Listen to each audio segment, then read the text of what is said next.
keessa deemee namni kana keessa deemee dhagaamu katti bu'eeti. Akkana dhufti malee birriin biyya arabaa taaneeti miti. Kun nakala dalagee, kun gaara dalagee, kun dhagaa cabsee, kun shishii haree, kun maal jedhee. Amma mee kana laalee gamlaan. Choof kun dikeeree haraa jira amma. Kana agartaa miti. Kun amma dikeeree haraa jira. Dhageeffatu. Dikeeree hara kun akkana laata. Dhageette garuu nama dikeeree haruudhaa miti qe'ee isaatitti. Nama gaafa qe'ee ofii jiru dikeeree haruu miti karaa dikeeree jiru irra bahuudhaati miti. Garuu biyya namaatu wanti dikeeree si arsiisu kaayoodha. Karoora. Dhageesse dhagaa mukatti buutee ijoolleen ta'in akkanatti dalagattii jechi amma kun tokkollee asii eegalee jira laa. Tokkollee asii waa haruu eegalee. Kun amma dalagaadha buleessu. Asii waa guura. Kun asii dhagaa cabsa. Kun asii dikee hara. Kun asii nakala dalaga. Kun asii gaara dalaga. Jireenya biyya arabaati. Diigalee shummee amma dhagaa kan akkanatti laala. Kun boolla qota. Boolla qotaa jira amma kun.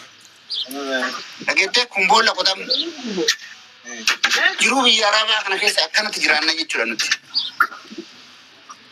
Dhageettanii akkanatti kun jiruu biyya arabaa warra ijoollee biyya arabaa hoolaa biyya arabaa tan hoolaan si hoolaan isin malee ijoollee kanaa miti.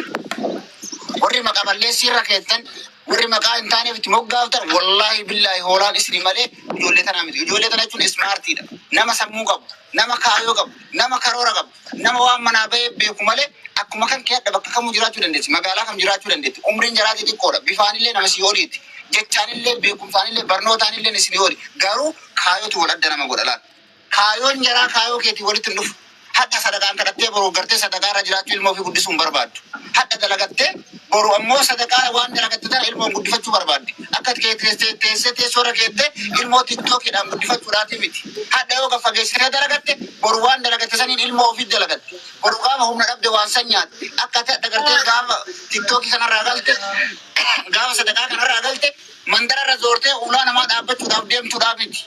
Kanaaf dhagaa kana cabsiti, kanaaf re'ee kana dalagti. Kanaaf akka dhaabbanna malee waan biraatiif isinitti fakkaati. Isinii galee jabaadhaa. Aanyiin qabu dalagaan kaanyiin qabu si waliin jirra. Ijoolleen baadiyyaa jirtan, ijoolleen re'ee dalagan, ijoolleen dikee hartan, ijoolleen re'ee elmitan isin gootu goota. Goota goota jaalu. Kun isin adeeressu.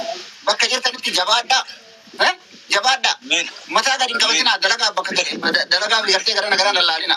Dhageeffadhu goota isin osoo kadhattanii hadha osoo maal taatanii namni asirraa xiqqaatu isin xiqqaataan isin osoo hin taane nama kadhatu nama isin kadhatu warra zakaa isin itti baaftan san akkana dalagattanii warra isin akkana dhagaa mukatti buutanii galgalaa ganama isaan kadhattan san sadaqa kadhattuun hoolaan isaanii malee isinii miti jijjiiruu qabna maqaa kana jechuudha. Maqaa hoolaa biyya arabaa yookaan dabqaan bultoota biyya arabaatti jijjiiruu qabna jechuudha. Wallahi dabqaan bultoota biyya arabaa warra bakka isin jirtanii bakkaataa isin jirtanitti jireenya isaanii isinitti zakaa baasu. Ijoollee biyya arabaa jechuun kana wallahi laziif. Ijoollee biyya arabaa jechuun ismaartiidha. Namni ijoollee biyya arabaa argate nama jaannata seenee bara. Wallahi dubartiin ijoollee biyya arabaa argatte nama jaannata seene. Maal matiyaa maal gotaa wal argite. Nama ammaatti nama mana kana namni seenu hin jiru laata. Ijoollee nama dalagaa gaalaa dalagu, re'ee dalagu, gaala elmu, hoolaa elmu, dhagaa baatu, hadiida qotu, lafa qotu, karas seena malee mana kana abbaan fedhe seenu feemasaa miti abbaa feemasaa maan ta'an hin jiru dhiifa manaa godha. Isin warri waa dalagattan warri hoolaa bira jirtan warra saaraa bira jirtan wal ergadha. Wallaan jirfatu dhiifa mafatuuti galgala dhufta. Guyyaa nuti dalagarraa wal gaggeessina. Yeroo ammaa kun yeroo ho'aati. Yeroo ijoollee teenya itti jajjabeessinu. Yeroo dalagarraa wal kakaafnu. Yeroo misoomaati bareedduuti. Yeroo istaanii mukayyala ta'anii ergatanii makaddaa hammatanii akkas tansan jechaadhaa miti nu biratti laata. Yeroon qaaliidha amma. Nuti yeroo kana keessatti oowwa kana keessa wal jajjabeessinee biyya kana keessaa wal galchina. Gandaa kutaan kan taane ka kaardii dhabe kaardii guutaa fi ka dalagaa dhabe bira fuudhaa ka dhukkubsate wal dhaana akkasii wajjin yaa'aa jirra. Gurratti sin calaqqu bakka duwwaa tana guutaa. Fatu hiriyaati ati abbaa manaa gaarii qabda rabbiin si waliin isin haa bulchu hiriyaati akkasii abbaa manaa hin qabne ijoollee kana keessaa naa dubbifattu. Keessattuu ka dikee haru tokko naa ta'e wallaa isa keessaa naa dubbifattu. Isa keessaan dubbifadha. Kana jechuun hojii jechuun kan abboleeyyan kiyya dhageeffadha. Karoora jechuun kana ka lafa qotu ka gartee shishii haru ka hoolaa tiisu amma kun lafa kun lafa qotu. Kun ammoo maal dalagaa hoolaa dalaga kun hoolaa baadiyyaa keessa of hoolaa shop hoolaa adii gurraatti. Kun hoolaa akkana jala deema bishaan qabatee jechuudha. Kun akkas dalaga. Kun asii waa haama ammoo kun asii waa haama maal haama kun asii kun ammoo dikee asii fe'e alaal dikeeree asii fe'ee bakka biraa geessee akkas godhee hanga isiin galcha rakkoon qabu kottu viidiyoo yoo baate viidiyoo yoo baate malee namni tokko daqiiqaa takka jalan taa'u jechuudha. Deemas isinii mi abboo. Hinnaa kun. Aboo kun jimaadha maali.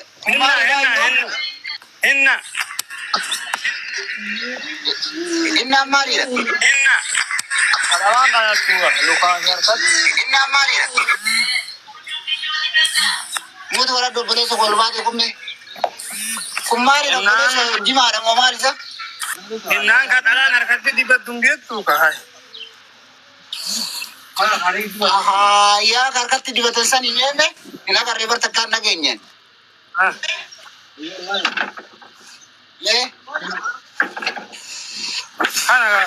Amma laata mee jara keenya dhageeffadha mee namni dhibbii afurii fakkii rabbi sodaadha. Namni dhibbii afurii fakkii jirta mee namicha kana laala gurbaa kana laala.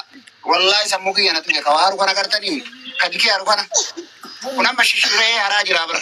Laala dhageeffadhu shishiree haruutti jira. Hari obboleessoo osaan hin jiruuti. Hari kabaja qabda mana kana keessatti namni akka kenkeetti hin jiru. Ati kaardi dhibbanarraa qabda. Kaardi ji'a kanaanatu sii guuta fooloo sii deebisee jira. Gaafa kaardiin kee dhumate ka ji'a kana anas sii guuta. Goota jechuun si ilaal kadikee arguun. Wallaahi. Goota jaarraa kana abboo gabbuu kootu ati viidiyoon kan baane maal goota mataa qolu kootee iteetti. Fooloo godhachuu iteetti. Namni fooloo godha boos keessatti kadikee arguun agartee jirtaa? Dalagaa jechuun kibiriidha obboleessan kiyya. Dalagaa jechuun maalidha dalagaan? Kaayoodha mee amma obboleessa keenya kana ni namni ni jaalata laal nama meeqa fooloo godhe nama 360 fooloo godhe. Waan inni dalagu kanatti amane jaalate namni cuftuun waan isin daleedan kana warroota asirra jirtan kana cufa wanti fooloo isin godhaniif jabaadhaa jecha jedhu laal. Hamilee ofitti hin qaanfatina dalagaa. Amma achi galgala isaa 11 nama mana warri amma re'een hin galle re'een ala jiru. Ta galgala elmitan. Warri gaala elmitan. Dhageeffadha dalagaadha uftanii mana kana keessa walitti garsiiftanii jechuudha. Wallahi kanatu mana isinii bana manni kun abbaan eenyu kutaan biraa dhufe yookaan biyyi biraa dhufe keessa seenu yoo keessa seenallee nama dalagaa qabu qofa ta'uu qaba laal. Nama dafqaan bulu mana dafqaan bulu yoo taatu mana gartee ijoolleen keenya kaleessa gartee dalagaan qaanii qabu. Dalagaa dubartiidhaan dheessaa tura yoo jaalallee qabaatan re'ee biraa fagaatanii yoo dalagaa qabaatan nakala bira irraa bu'anii yoo gaala dalagan sagalee gaalaa biraa dalaganii ani istiraa dalaga ani akkas dalaga no dalagaan kibiriidha. Kana haadha mana kan keetti si ammallee irra deebee sinitti hima. Jaalallee yookaan jaartiin kan ta'e si dalagaa kana dalagu kaleessa dhuunfattee addaati waan akkasiin dalayda. Wallahi dalagaa sun akkasitti baadiyyaa jirta daawwasi sin jedhu gabii biloo mutu bara doo godheessamee ka hamsa mutu bara sagalee kiyya deebi'aa jira. Dalagaa bira dhageeffadhu. Gaftanii biloo gootaa jechuudha. Natu sinitti hima. Yoo isin sin jajjabeessin dalagaa kanarratti ati gootaadha. Goota akkanaati yoo isin siin hin jedhin wallaahi natu siin jedheeti. Bultii wajjin ijaarachuu yoo kaleetti karaa hormatte dafii biloo godhi siin fayyaddu. Isin kanarra sin jajjabeessini. Si baadiyyaa jirtu kana yoo sin galateeffanne si baadiyyaa jirtu kana ati nama gartee adda baadiyyaa kana obsite boru osoo anaanillee wali buute jecha kiyya naa obsita gocha kiyya naa obsita. Waa hunda dandeessa. Goota akkanaati yoo isin siin hin jedhin biloo godhi. Wallahi biloo godhi. Yoo ilmoo irraa qabaate ilmoo kee irraa hiikkadhu irraa fudhadhuuti hiiki sin fayyaddu. Wallahi yoo ammoo gartee sin taati gartee qabee abbaa mana kiyyaa jabaadha dalaganii. Biyyoota lafaa adda garaa keessatti argamtan